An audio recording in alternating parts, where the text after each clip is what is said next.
রামনারায়ণ রাম। আমি প্রথমে আমার ঠাকুরকে জানাই আমার প্রণাম এবং আপনাদের সকলকে জানাই বৈদিক অভিনন্দন। রামনারায়ণ রাম। এই বলে আমি আজকের তত্ত্ব আলোচনা শুরু করছি। এই জগৎ, এই বিশ্ব, অনন্ত বিশ্বের যাবতীয় ব্যাপার সবই বস্তু। এই আধ্যাত্মিকতার সুর হচ্ছে বস্তু।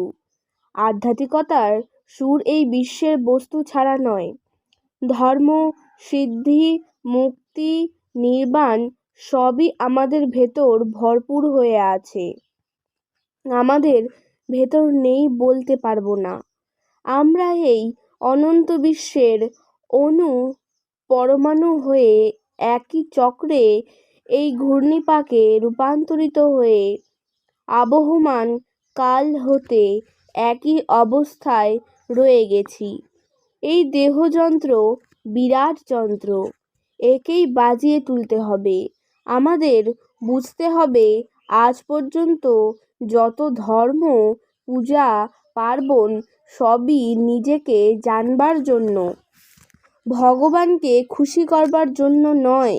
আমরা নিজস্ব সত্তার মহানন্দে যাগযজ্ঞ হোম করে চলেছি, তারই পূজা করছি সুপ্ত নিনাদকে জাগ্রত করবার জন্য। সাধারণভাবে মাহাত্ম্য প্রকাশের ভেতর তাকে ডাকলে তিনি খুশি হবেন, এই রকম কথা আছেই।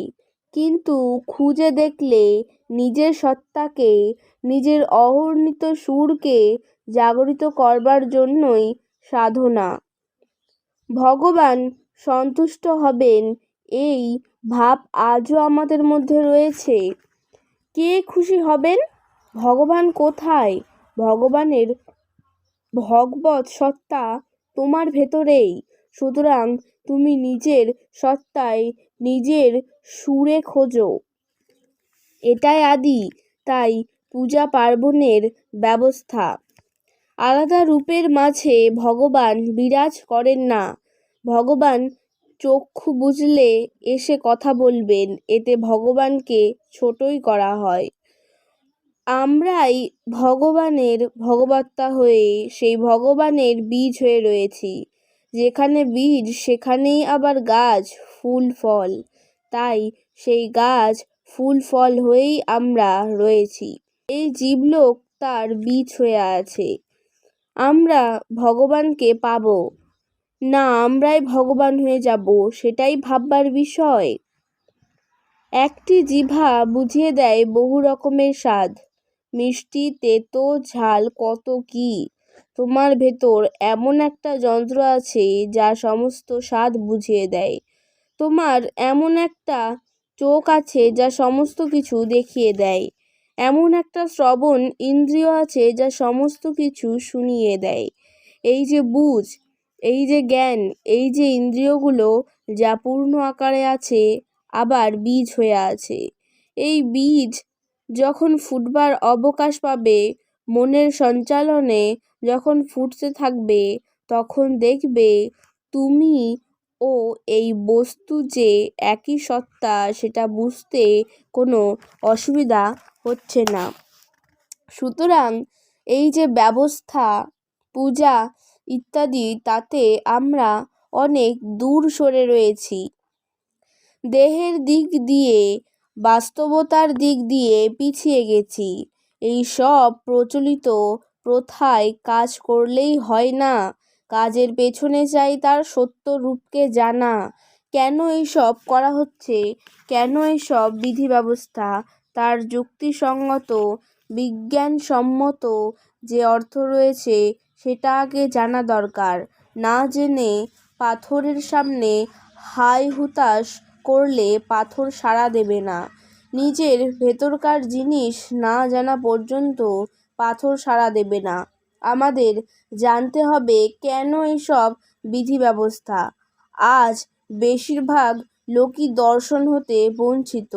হাজার হাজার বছর ধরে যে বিধি ব্যবস্থা চলে আসছে, তাতে তারা দর্শন পাচ্ছে না, অনুভূতি হয় না। কেন পায় না এটা বুঝলেই হয়ে যায়।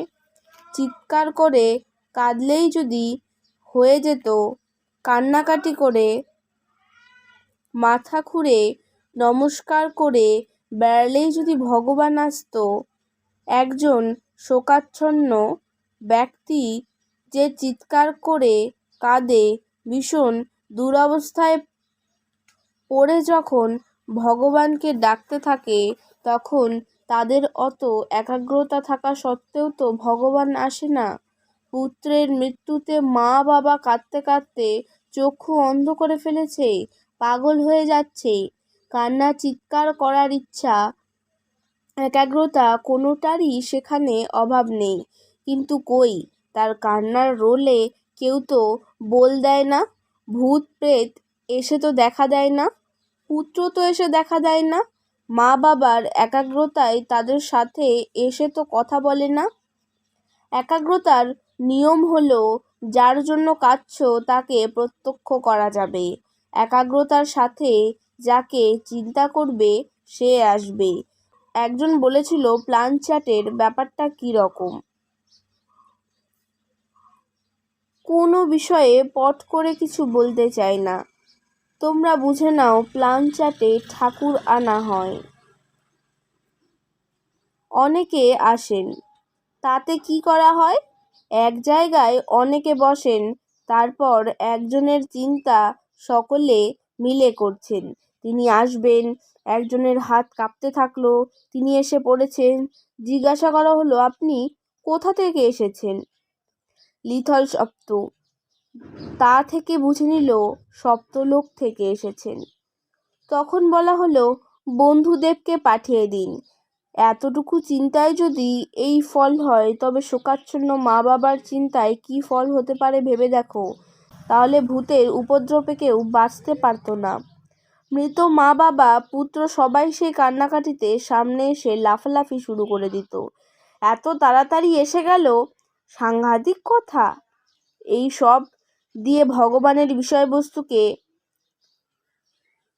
খেলো করা হয়েছে। সাধারণ লোকেরা সাধারণ ব্যাখ্যায় বোঝে, ব্যাখ্যার প্যাচে পড়ে গেলেই মুশকিল। সাধনা এমনভাবে থাকবে যাতে কোনো ব্যাখ্যার প্রয়োজনই হবে না। নিজের বুঝ বুদ্ধি দিয়ে নিজের ভেতর থেকে নিজেই বুঝে নিতে পারবে। আজকে তত্ত্বালোচনা আমি এখানে শেষ করছি। দেখা হচ্ছে পরের ভিডিওতে। ভালো থাকবেন, সুস্থ থাকবেন। রামনারায়ণ রাম। প্রতিদিন এরকম নতুন নতুন ভিডিও দেখতে হলে আমার চ্যানেলটিকে সাবস্ক্রাইব করবেন এবং পাশে থাকা বেল আইকনটি প্রেস করবেন। ভালো লাগলে শেয়ার করবেন। ধন্যবাদ।